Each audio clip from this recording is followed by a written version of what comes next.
Ok les entrepreneurs chrétiens, aujourd'hui je vais vous dire pourquoi selon moi Jésus est un entrepreneur. Déjà, c'est quoi un entrepreneur? Un entrepreneur, c'est quelqu'un qui arrive dans un environnement, qui repère un problème et qui apporte une solution à ce problème-là. En échange de cette solution, il reçoit une rémunération. Regarde PayPal par exemple. Avant, faire des paiements, surtout en ligne ou avec des banques, c'était compliqué, lent et pas toujours sécurisé. PayPal est arrivé et a simplifié tout ça. Ils ont rendu possible les transferts d'argent partout dans le monde. Regarde Facebook. Ils ont vu que les gens voulaient rester connectés avec leurs proches, peu importe la distance. Et ils ont créé une plateforme où on peut se parler, se partager nos vies, et ils se sont fait rémunérer à travers la pub. Et même moi, avec AKP Cook, on a vu qu'il y avait un vrai problème le matin. Beaucoup de gens partout travaillent tôt, parfois même sans petit déjeuner, parce qu'ils n'ont pas le temps de préparer.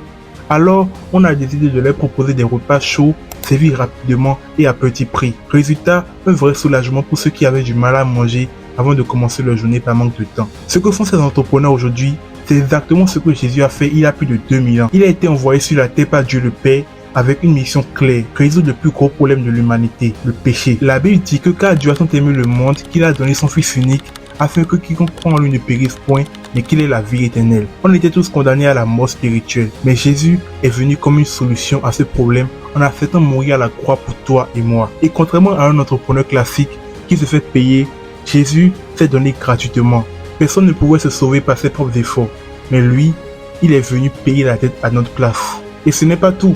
Un bon entrepreneur sait s'entourer. Jésus aussi. Il a constitué une équipe, fait 12 disciples. Il les a formés, il les a envoyés en mission, un peu comme un chef d'entreprise qui envoie ses commerciaux développer la vision de la société. Et cette mission continue aujourd'hui, 2000 ans après sa mort. Dis-toi que le ministère de Jésus sur terre a duré juste 3 ans. Et pourtant, il continue d'avoir de l'impact aujourd'hui. Et ça me fait penser à certaines entreprises comme KFC, Mercedes et Walmart. Leurs fondateurs ne sont plus là, mais leur vision continue de tourner dans le monde entier. Sauf que l'entreprise de Jésus, elle, ne s'éteindra jamais. Alors oui, je crois que Jésus est l'exemple parfait de l'entrepreneur. Il a identifié le plus gros problème, il a apporté la meilleure solution, il a bâti une équipe solide, il a laissé un héritage qui continue de grandir et surtout, il a tout donné gratuitement. Et toi, en tant qu'entrepreneur chrétien, je te conseille vraiment à prendre exemple sur lui. Quand tu traverseras des moments difficiles dans les affaires, tourne-toi vers Jésus. Quand tu feras face à un problème, demande au Saint-Esprit de te montrer comment trouver la meilleure solution. Parce qu'en plus d'être le plus grand entrepreneur de tous les temps, Jésus est aussi ton ami et ton partenaire d'affaires. Donc voilà, c'était tout pour cette vidéo. J'espère qu'elle vous a édifié. Si c'est le cas, n'hésitez pas à me le dire dans les commentaires. Sur ce, je vous souhaite le succès de vos entreprises et surtout que Dieu vous bénisse.